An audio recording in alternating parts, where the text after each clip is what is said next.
The first and last love letter. Kimiko, who suddenly turned 25, is a plain girl.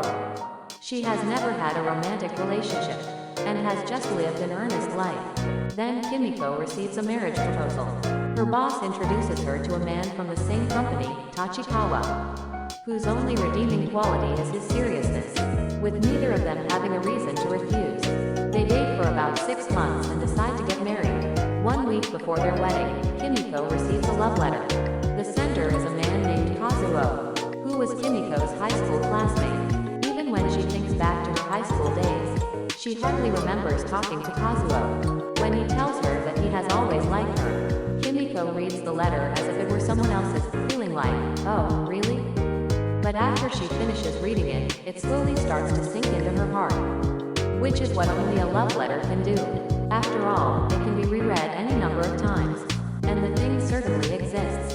It seems that Kazuo had always seen Kimiko on the train to work, and had been waiting for a chance to call out to her. But when he hadn't seen her for about 2 weeks, he wondered if she was ill, which prompted him to write the letter. About 2 weeks ago was around the time Kimiko left her company.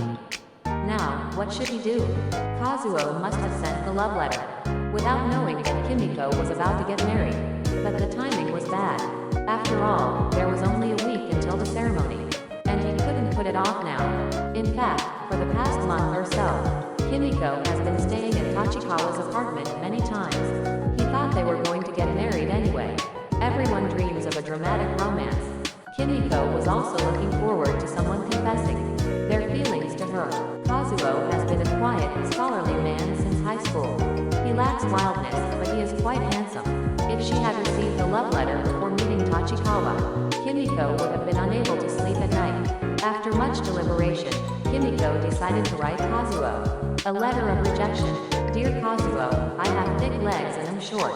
I have a dark complexion, a round face, and am not pretty at all. There was someone who was willing to accept a letter from someone like me. I was very happy about your feelings, but I don't know how to respond to you. Goodbye. Just writing this much to the person who had given me the first, only, and last love letter of her life brought tears to her eyes, and she rewrote it over and over again. Thus, the ceremony somehow went smoothly, and Kimiko, now Tachikawa's wife, returned to her parents' home for the first time in a month. At that time, among the dozen or so pieces of mail, she found a letter addressed to Kazuo, which had been returned because the address of the person had not been determined.